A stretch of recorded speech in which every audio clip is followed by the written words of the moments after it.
তো বন্ধুরা, আজ আমরা সরল অঙ্ক কিভাবে করতে হয় সেটা শিখব। সরল অঙ্ক করার জন্য আমাদের বদমাস যে রুলটা আছে সেই সেই রুলটা আমাদের জানতে হবে। বদমাসের বি মানে হচ্ছে ব্র্যাকেট, ও মানে হচ্ছে অফ বা এর, ঠিক আছে, আর ডি মানে হচ্ছে ডিভিশন। এইভাবে এম ফর হচ্ছে মাল্টিপ্লিকেশন, এ ফর হচ্ছে অ্যাডিশন, ঠিক আছে। এবারে এস মানে হচ্ছে সাবস্ট্রিকশন।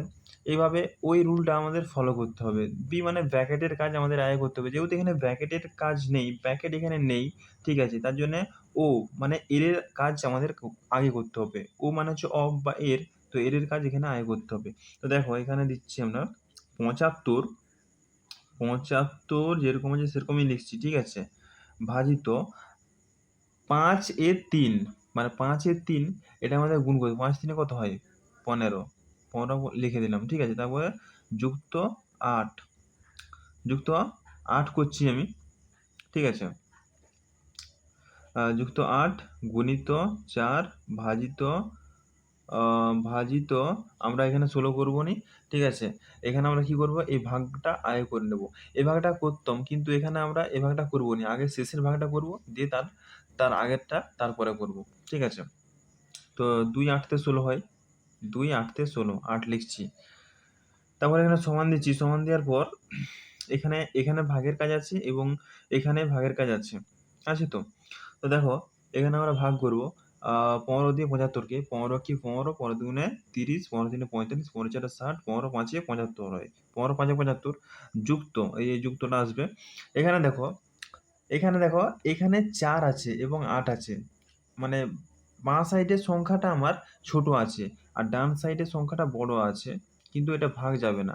অনেক অনেক ক্ষেত্রে ভাগের আগে গুণের কাজ করতে হয়, মানে যেহেতু এটা ভাগ যাচ্ছে না তাই গুণের কাজটা আমরা করে নেব এখন। 8 4 কত হয়? কত হবে গুণ করলে? 8 4, 8 দুগুণে 16, 8 তিনে 24, 8 4 32, 32 লিখলাম, ভাজিত 8, সমান দেবো। সমান দেওয়ার পর এখানে 5 যুক্ত যেরকম আছে সেরকমই লিখলাম। এবারে আমরা এই ভাগটা করে নেব, ঠিক আছে। 8 একে 8 এবং 16, 8 তিনে 24, 8 4 32, 4 হচ্ছে। তাহলে 5 আর 4 যদি আমি এখানে যোগ করি কত হয়? 5 4 9, এটাই হয়ে যাবে আমাদের উত্তর। তারপরেরটা দেখো, এখানে 16 যুক্ত 45 ভাজিত 9 গুণিত 3 মাইনাস 6 গুণিত 5 আছে। এটা করবো, দেখো কিভাবে। এখানে আমরা ভাগের কাজ করব আগে। তো 16 যুক্ত যেরকম আছে সেরকমই লিখলাম, দিয়ে তারপরে আমরা 9 5 45 হয়, ঠিক আছে। এই ভাগটা আমরা আগে করবো, যেহেতু ভাগের কাজ আগে করতে হয় সরল অঙ্ক করার জন্য। 9 5 45 গুণিত 3 বিয়োগ 6 গুণিত 5। এবার আমরা গুণের কাজ করব। 16 যুক্ত যেরকম আছে সেরকমই বললাম, গুণের কাজ করে নিচ্ছি আমরা। 5 3 15 হয়, বিয়োগ 6 5 6 30। এখানে আমরা যোগের কাজ করে নেব আগে। 16 আর 15 যদি যোগ করি কত হয়? 31, 31 মাইনাস 30। তাহলে 31 থেকে যদি আমি 30 বিয়োগ করি কত হবে? 1, এটাই হয়ে যাবে উত্তর।